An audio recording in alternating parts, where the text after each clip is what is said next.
살려주세요. 우리 양식장이 전부 망했어요. 이탈리아 남부 해안에서 들려오는 절규는 단순한 경제적 손실을 넘어선 국가적 재앙의 신호였습니다. 지난 3개월간 이탈리아 수산업계는 공포에 떨고 있었습니다. 수백 개의 조개 양식장이 파괴되었고 해안 마을들은 생계수단을 잃은 주민들의 한숨으로 가득 찼습니다. 이탈리아 정부는 비상대책본부를 설치하고 매일 12톤의 해양 테러리스트를 포획하는 작전을 펼쳤지만 이 작은 침략자들의 수는 오히려 기하급수적으로 증가했을 뿐입니다. 급기야 이탈리아 총리는 전국 방송을 통해 국가 비상사태를 선포하기에 이르렀습니다. 그런데 인터넷을 통해 믿기 힘든 소식이 이탈리아 전역을 충격에 빠뜨렸습니다. 한국에서는 이 생물을 400년 동안 귀한 약재로 사용해왔다고요. 더욱 놀라운 것은 말기 황달과 당뇨로 이탈리아 병원에서 더 이상 치료법이 없다는 선고를 받았던 로마 출신 여성이 한국에서 바로 이 해양재앙을 주 성분으로 한 치료를 받고 기적적으로 완전 회복했다는 소식이었습니다. CNN, BBC, 라 레푸블리카를 비롯한 주요 언론들은 앞다투어 이 놀라운 반전을 보도하기 시작했고 트위터와 인스타그램에서는 바다의 기적, 재앙에서 축복으로 이런 해시태그가 폭발적으로 확산되었습니다. 대체 이 정체불명의 해양 재앙은 무엇이며 어떻게 이탈리아의 국가적 위기가 한국의 전통의학에서 해답을 찾게 되었을까요? 한 문화의 재앙이 다른 문화의 보물이 된 이 놀라운 이야기, 지금 바로 시작합니다. 제 이름은 비올레타이고 이탈리아 로마에 살고 있어요. 매일 아침 저는 우리 아파트의 높은 창문을 열어 따뜻한 햇살이 들어오게 했었어요. 아래 붐비는 거리에서는 스쿠터를 타는 사람들과 야외 카페에서 에스프레소를 마시는 사람들로 활기차게 소리가 들렸습니다. 예전에는 저도 커피를 마시면서 그들을 구경하는 것을 좋아했었는데 요즘에는 너무 피곤해서 그럴 수가 없었어요. 저는 큰 과학회사에서 연구 책임자로 일하고 있었어요.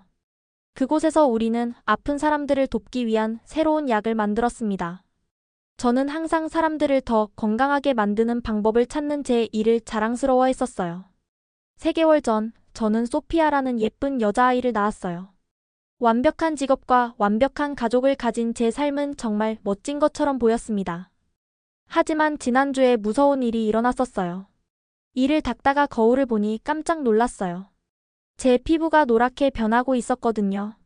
처음에는 화장실 불빛이 장난치는 것이라고 생각했어요. 어쩌면 소피아에게 밤에 5번씩 젖을 먹이느라 그저 피곤한 것일 수도 있었습니다. 하지만 날이 갈수록 저는 점점 더 약해져 갔어요. 소피아를 안고 한층만 올라가도 숨이 차고 심장이 두근거렸습니다. 의사를 만나봐야 해요. 어느 날 아침 진우 남편이 말했어요. 그때 저는 너무 어지러워서 일어설 수 없어 화장실 바닥에 앉아 있었거든요. 진우는 한국에서 왔지만 7년 전에 국제 비즈니스 전문가로 일하기 위해 이탈리아로 이주했었어요. 우리는 제가 연구를 발표하던 컨퍼런스에서 만났습니다. 저는 3명의 이탈리아 의사들을 찾아갔었어요.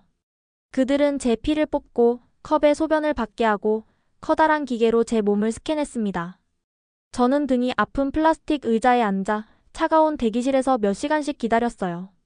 하지만 그들이 말한 건 그저 아마도 심각한 문제는 아닐 거예요. 좀 더 쉬세요 였어요. 그들은 말하는 동안 저를 거의 쳐다보지도 않고 마치 더 중요한 곳에 가야 하는 것처럼 시계를 확인했습니다. 의사들은 내가 점점 더 나빠지고 있다는 걸 신경도 안 쓰나요? 또 다른 쓸모없는 의사 방문 후에 진우에게 울며 말했어요. 셔츠 단추를 채우려고 하는데 손이 떨렸습니다.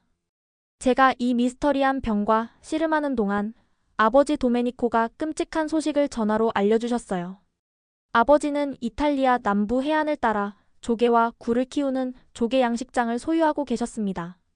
유럽 전역의 레스토랑들이 그곳에서 나온 해산물을 구매했었어요. 비올레타, 이건 재앙이야. 아버지의 목소리가 전화기를 통해 흘러나왔습니다. 꽃게라고 불리는 이상한 개들이 우리 바다를 침략하고 있어. 그들이 우리 조개들을 다 먹어버리고 있어. 정부에서는 매일 12톤의 개를 잡으려고 하지만 너무 많아. 내 사업이 망하고 있어. 저는 아버지의 주름진 얼굴이 빨갛게 변하며 공중에 손을 흔드는 모습을 상상할 수 있었어요. 아버지의 인생은 그 조개 양식장이었습니다. 다음 날에는 상황이 더 나빠졌어요. 제 상사인 루카가 도시의 완벽한 전망을 가진 차갑고 회색의 사무실로 저를 불렀습니다. 우리는 몇 명을 내보내야 할지도 몰라. 그는 저를 보지도 않은 채 말했어요. 그리고 만약 내가 건강 문제 때문에 일에 집중할 수 없다면 내가 첫 번째로 나갈 수도 있어. 제 배가 돌처럼 가라앉았어요. 저는 빠져나갈 길 없이 갇힌 것 같은 느낌이었습니다. 제 건강은 점점 나빠지고 아버지의 사업은 위험에 처했고 이제 제 직업도 위태로워졌어요. 그날 저녁 진우가 휴대폰으로 기사를 보여주었습니다. 이것 좀 봐요. 그가 말했어요. 한국에서는 이 꽃게들이 해충으로 여겨지지 않아요. 400년 동안 그들은 전통의학에서 사용되어 왔어요. 그리고 한국 병원에는 산후조리원이라는 새로운 엄마들을 위한 특별한 케어 센터가 있어요. 이런 곳들은 현대의학과 전통적인 치유 방법을 결합합니다. 저는 눈을 굴렸어요. 한국? 그건 그저 이상한 미신이 있는 작은 나라 아닌가요? 이탈리아 의사들도 날 도울 수 없는데 어떻게 그들이 도울 수 있을까요? 진우의 얼굴이 무너졌어요. 그건 공정하지 않아요. 그가 조용히 말했습니다. 한국은 세계에서 가장 발전된 의료기술을 가진 나라 중 하나예요. 수세기 동안의 전통적인 치유 지식과 함께요. 저는 한숨을 쉬었어요. 정말로 그를 믿지 않았지만요. 하지만 제 피부가 더 노랗게 변하고 이탈리아 의사들이 계속해서 모호한 답변만 주자 저는 다른 선택이 있는지 궁금해지기 시작했습니다. 제 어머니는 한국에서 유명한 산모 케어 전문가예요. 진우가 소피아를 부드럽게 안아주며 설명했어요. 그녀는 특별한 음식과 치료법으로 수백 명의 엄마들이 출산 후 회복하도록 도와주셨어요. 다음 날 저는 또 다른 어지러움을 느껴 병원에 다시 가게 되었습니다. 의사는 제 검사 결과를 거의 보지도 않고 다시 저를 집으로 보냈어요. 그때 저는 결정을 내렸습니다. 좋아요. 저는 진우에게 용감하게 들리려고 노력하며 말했어요. 한국을 시도해봐요. 도움이 될지 의심스럽지만 저는 선택의 여지가 없어요. 그때는 이 결정이 모든 것을 바꿀 거라는 것을 전혀 몰랐습니다. 한국으로 가는 비행기 여행은 영원히 끝나지 않을 것 같았어요. 14시간 동안 저는 소피아를 팔에 안고 앉아 있었는데 제 몸은 피곤함으로 아픈데도 아기가 조용히 있도록 노력했었어요. 제 피부의 노란색은 더 심해졌고 다른 승객들이 제가 보고 있지 않다고 생각할 때 저를 쳐다보는 것을 발견했었습니다. 이게 정말 좋은 생각인지 확신해요. 비행기가 마침내 하강하기 시작했을 때 진우에게 속삭였어요. 만약 우리가 아무것도 얻지 못하고 이 모든 여행을 했다면 어쩌죠? 저를 믿어요. 그가 제 손을 꼭 잡으며 말했어요. 누구든 도울 수 있다면 그건 한국의 의사들이에요. 마침내 인천공항을 걸어 나왔을 때 저는 입이 떡 벌어졌어요. 모든 것이 깨끗했거든요. 바닥은 거울처럼 빛나고 있었어요. 로봇 청소기들이 사람들 사이에서 조용히 움직이고 있었습니다. 거대한 디지털 스크린들이 여러 언어로 정보를 표시하고 있었고 여행객들은 여권 대신 얼굴을 스캔하는 자동 체크인 키오스크를 사용하고 있었어요. 저는 한국이 더 모르겠지만 구식일 거라고 생각했었어요. 제 무지함이 부끄러워 진우에게 속삭였어요. 그는 친절하게 미소를 지었습니다. 많은 서양인들이 방문하기 전까지 그렇게 생각해요. 한국은 사실 세계에서 가장 기술적으로 발전한 국가 중 하나예요. 진우의 휴대폰에 있는 특별한 앱을 사용해서 우리는 몇 분 만에 입국 심사를 빠르게 통과했었어요. 긴 줄도 짜증내는 직원들도 혼란도 없었습니다. 모든 것이 조직적이고 효율적이었어요. 공항 밖에서는 진우의 어머니 미영 씨가 우리를 기다리고 계셨어요. 시어머니는 아주 작았는데 겨우 진우의 어깨까지 닿을 정도였고 은색 줄무늬가 있는 검은 머리와 웃을 때 주름지는 친절한 눈을 가지고 계셨습니다. 시어머니는 마치 제가 부서질까봐 걱정하는 것처럼 저를 부드럽게 안아주셨고 그 다음에는 바로 소피아에게 집중하셔서 아기 소리를 내며 소피아의 작은 손을 만지셨어요. 많이 피곤해 보이네. 시어머니는 조심스러운 영어로 말씀하셨어요. 쉴 수 있도록 집에 가자. 몸이 회복되도록 특별한 음식들을 준비했어. 우리는 서울을 운전해서 지나갔고 저는 얼굴을 차 창문에 대고 놀라워했어요. 유리로 된 고층 빌딩들이 구름을 향해 뻗어 있었습니다. 디지털 광고판들이 화려한 광고를 번쩍이고 있었어요. 그러나 이런 현대적인 건물들 사이에는 구부러진 지붕과 아름다운 정원이 있는 고대 사찰들이 자리하고 있었습니다. 시어머니의 아파트에서는 이상한 음식들이 가득한 테이블이 기다리고 있었어요. 수십 개의 작은 그릇들에 다채로운 채소들, 수프, 그리고 이름을 알 수 없는 것들이 담겨 있었습니다. 제 배가 긴장됐어요. 파스타는 어디 있었죠? 빵은? 집에서 익숙한 음식들은요? 이게 다 뭐예요? 저는 감사하지 않게 들리지 않으려고 노력하며 물었어요. 이것들은 치유 음식들이야. 시어머니는 각 요리를 가리키며 설명했습니다. 이 미역국은 산모들이 회복하는 데 도움을 줘. 이 김치는 위장에 좋은 박테리아가 있고, 이 차는 간 염증을 줄여줘. 저는 초록색 무언가를 아주 조금 먹어봤는데 제 미각이 낯선 맛으로 폭발했어요. 어떤 것은 매웠고 어떤 것은 짰는데 모두 제 이탈리아 요리와는 달랐습니다. 식사 중에 시어머니는 제게 탁한 액체가 담긴 작은 잔을 내밀었어요. 이건 막걸리야. 전통 쌀 음료지. 시어머니는 말씀하셨어요. 조금만 마셔도 안 돼요. 진우가 날카롭게 끼어들었어요. 엄마, 비올레타는 회복 중이고 모유 수유 중이라 술을 마시면 안 돼요. 시어머니는 재빨리 잔을 치우셨어요. 생각이 짧았네. 정말 미안해. 제 뺨은 당황스러움으로 붉어졌고 저는 무릎을 내려다봤어요. 여기서는 모든 것이 너무 이상하게 느껴졌습니다. 다음 날 우리는 산후조리원을 방문했어요. 저는 천장에 이상한 냄새가 나는 허브가 걸려있는 구식병원을 기대했었어요. 대신 저는 5성급 호텔처럼 보이는 곳을 발견했습니다. 로비에는 대리석 바닥, 편안한 가구들, 그리고 부드러운 음악이 흐르고 있었어요.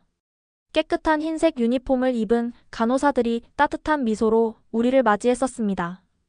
친절한 눈을 가진 의사가 저를 꼼꼼히 검사했어요. 그는 제 검사 결과를 공부하며 진지하게 고개를 끄덕였습니다. 당신의 간 기능이 매우 좋지 않고 당뇨병 초기 증상을 보이고 있어요. 이런 조합은 특이해요. 그가 설명했어요. 우리는 현대의학과 전통요법을 모두 사용해서 즉시 치료를 시작할 거예요. 저에게 겨우 5분도 주지 않았던 이탈리아 의사들과 달리 이 의사는 모든 것을 설명하고 제가 이해할 수 있도록 그림을 그리고 모든 질문에 참을성 있게 대답하는데 1시간을 꽉 채워 써주셨어요. 치료 계획이 담긴 폴더를 꼭 쥐고 그의 사무실을 나오면서 저는 몇 달 동안 느끼지 못했던 무언가를 느꼈어요. 제 안에서 생명을 얻기 시작한 작은 희망의 불꽃이었습니다. 제 시어머니는 한국에서 유명한 산모 케어 전문가예요. 진우가 소피아를 부드럽게 안아주며 설명했어요. 그녀는 특별한 음식과 치료법으로 수백 명의 엄마들이 출산 후 회복하도록 도와주셨어요. 다음 날 저는 또 다른 어지러움을 느껴 병원에 다시 가게 되었습니다. 의사는 제 검사 결과를 거의 보지도 않고 다시 저를 집으로 보냈어요. 그때 저는 결정을 내렸습니다. 좋아요. 저는 진우에게 용감하게 들리려고 노력하며 말했어요. 그때는 이 결정이 모든 것을 바꿀 거라는 것을 전혀 몰랐습니다. 케어센터에서 일주일이 지났고 저는 새로운 일상에 적응했어요. 매일 아침 부드러운 미소를 지닌 간호사가 제 체온과 혈압을 확인하러 왔었습니다. 그녀는 깔끔한 흰색 유니폼을 입고 항상 작은 인사로 저를 맞이했었어요. 안녕하세요. 비올레타 씨. 그녀는 누군가를 존중하는 한국식 방법을 사용해서 말했어요. 오늘 기분이 어떠세요? 생체 징후를 확인한 후 그녀는 아름다운 나무 쟁반에 담긴 아침 식사를 가져왔습니다. 이탈리아에서 먹었던 지루한 병원 음식과 달리 이 식사들은 예술작품처럼 보였어요. 작고 다채로운 접시들이 쟁반을 가득 채웠는데 각각은 특별히 제 상태를 위해 만들어진 것이었습니다. 처음에는 그 맛이 제 이탈리아 미각에 이상하게 느껴졌지만 곧 저는 이 식사들을 기대하기 시작했어요. 오후에는 다양한 치료를 받았었어요. 어떤 날은 침수를 사용했는데 제 몸의 특별한 지점에 놓인 작은 바늘들이었죠. 무서워 보였지만 사실 그렇게 아프지는 않았어요. 다른 날에는 쓴맛이 나지만 저를 더 강하게 만드는 한약을 주셨습니다. 의사들은 현대의학과 전통 한국 치유 방법을 결합했는데 이것은 제가 전에 본 적이 없는 것이었어요. 소피아는 제 방과 연결된 특별히 설계된 아기방에서 저와 함께 지냈습니다. 간호사들은 제가 쉬어야 할 때 소피아를 돌봐주고 수유와 안아주기 위해 그녀를 저에게 데려다 주었어요. 이것은 출산 직후에 모든 것을 혼자 처리해야 했던 이탈리아와는 너무 달랐습니다. 센터에서 열흘째 되는 날, 새로운 의사가 제 문을 두드렸어요. 그녀는 나이가 더 많은 분이었는데 은색 머리를 깔끔한 올림머리로 묶었고 의사 가운 대신 전통 한국 한복을 입고 계셨습니다. 당신의 케이스를 신중하게 연구해 왔어요. 그녀가 제 침대 옆에 앉으며 말씀하셨어요. 그리고 저는 꽃게 추출물이 당신에게 필요한 것이라고 생각해요. 한국에서는 수백 년 동안 이 깨들을 약으로 사용해 왔어요. 그들은 황달과 당뇨병에 도움이 되는 특별한 성분을 포함하고 있어요. 정확히 당신의 증상들이죠.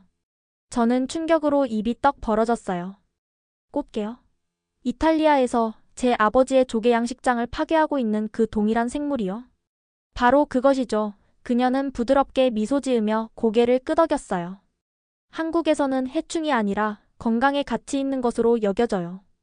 저는 제가 듣고 있는 것을 믿을 수 없었어요. 아버지의 사업을 파괴하는 그 괴물이 제 병의 치료제일 수도 있다니. 다음 날, 저는 꽃게 추출물로 치료를 받기 시작했어요. 그들은 저에게 그것으로 만든 특별한 차와 농축계 추출물이 포함된 알약을 주었습니다. 저는 또한 전통 한국 방식으로 준비된 작은 게살 조각이 들어간 수프를 먹었어요.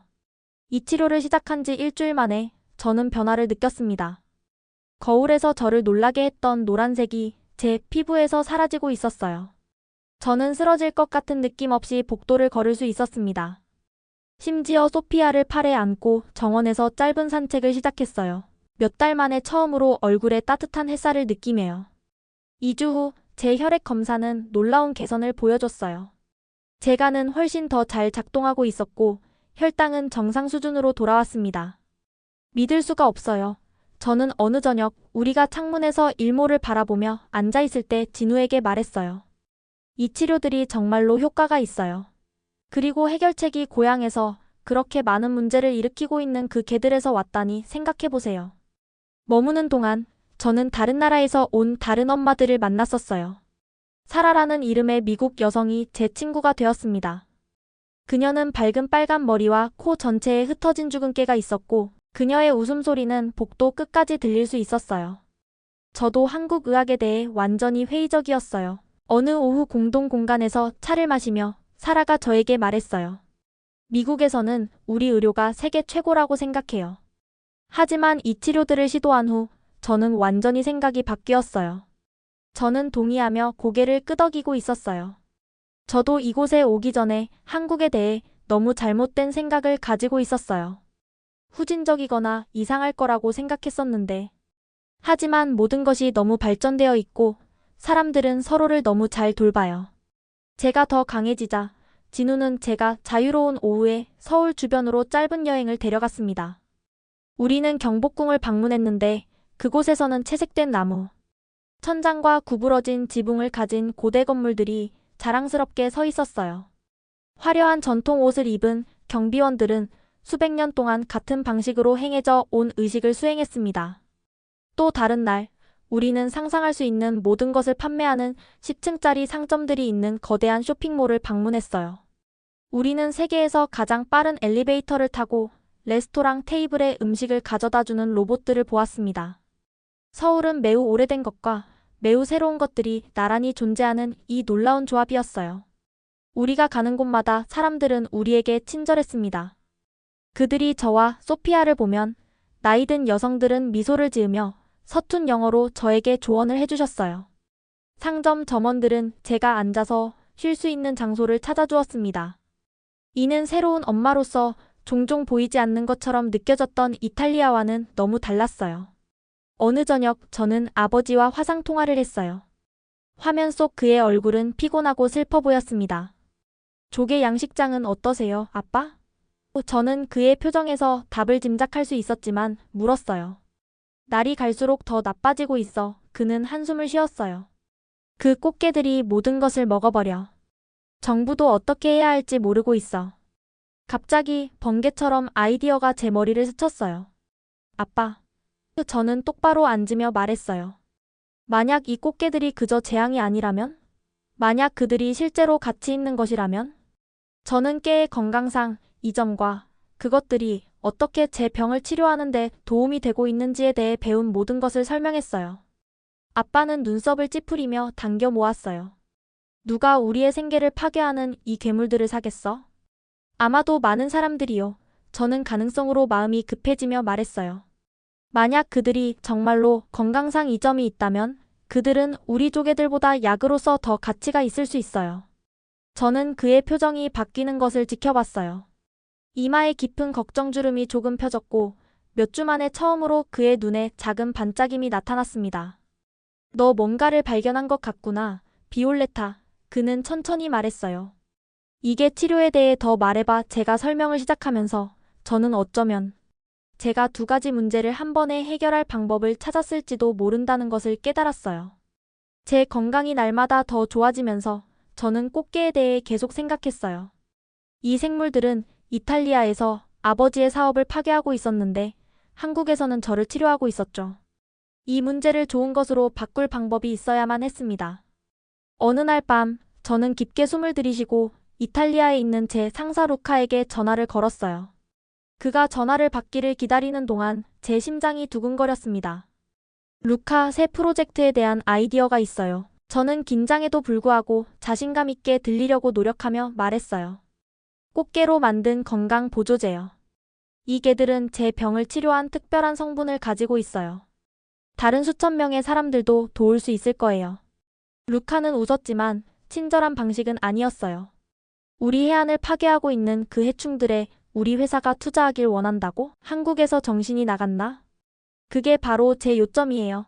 저는 전화기를 더 꽉 쥐며 설명했어요. 지금 이탈리아는 이 개들을 적으로 보고 있어요. 하지만 만약 우리가 그들을 가치 있는 것으로 바꾼다면 어떨까요? 정부는 그들을 제거하는데 수백만 유로를 쓰고 있어요. 우리는 대신 그 개들을 사용하고 동시에 일자리를 창출할 수 있을 거예요. 저는 그에게 제 의료 기록과 한국 의사들의 연구 자료를 이메일로 보냈어요. 이틀 후 그는 완전히 다른 목소리로 다시 전화했습니다. 비올레타, 이거 정말 될 것 같아. 그는 이제 흥분된 목소리로 인정했어요. 물론 적절한 테스트가 필요하겠지만 초기 결과가 놀랍게 좋아 보여. 다음 주에 이사회에 내 아이디어를 발표할게. 진우의 도움으로 저는 한국의 한약 전문가들과 이탈리아 과학자들을 연결시켰어요.